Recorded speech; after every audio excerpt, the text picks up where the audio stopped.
So my first bike was a 1986 Honda Rebel, and it was a turd. I mean, but the honest truth is that that's really what I could afford at the time. And the thing about it though is that in my past before motorcycles, like I would build BMX bikes, I would build longboards.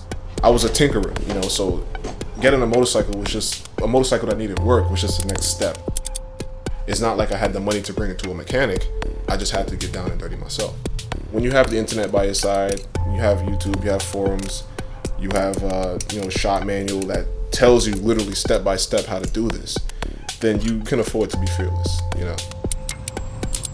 The greatest thing to gain from like building a motorcycle is once you see it all come together and it actually works together. Like that's a great feeling.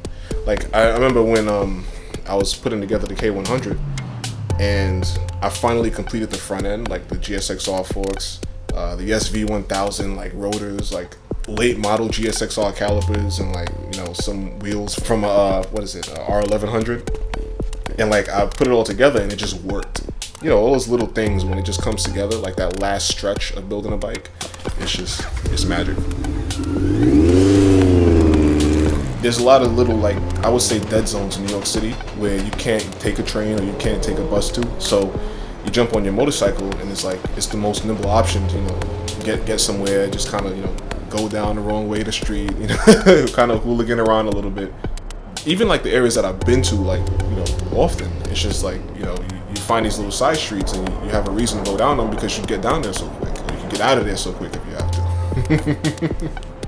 You know, riding around Brooklyn and riding around college, like a lot of stuff would happen. And I was like, well, I could probably just upload like some of these like quick clips to YouTube. And so this weird thing happened, you know, somebody else might want to see it. And then after a while, I kind of started like, you know, dabbling into like actually talking over it. The perspective as like a, you know, not fortunate black person from like, you know, the hood of, you know, Brooklyn, I think that is kind of a fresh perspective for a lot of people. You know, people say all the time, it's like, I'd much rather watch you do this than somebody with like, you know, all the equipment and stuff like that, because they feel like it's more relatable.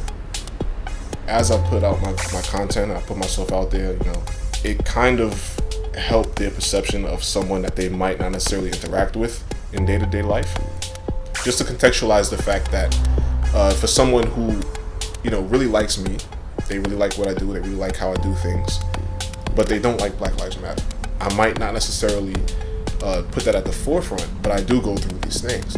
Let me show you how this relates to me. You kind of like bring them to the middle and then let them kind of like, you know, inch towards where you would like to see them. I never really had like the intentions of using my platform at like that directly, but it was kind of like cathartic to get it out. You know, it's just like, this is how I feel, this is what I've been through, and, you know, take it for how you want. I'm not here to argue, I'm just telling you. Riding in New York City is special because I think the edge that New Yorkers have is that there's always something to look at, there's always something to hear, there's always something to take in, and that's just something that you might not get in other places. You know, when you're in New York City, it's just sensory input, you know, blah, blah, blah, cars, you know, horns, you know, guys screaming up the street. But when you get to like the real like out of the way areas, especially like it's this moment when you turn off the bike and there's nothing. It's just the ringing in your ears, and it's just like, I need this more often. It's insane, but it's the greatest thing ever.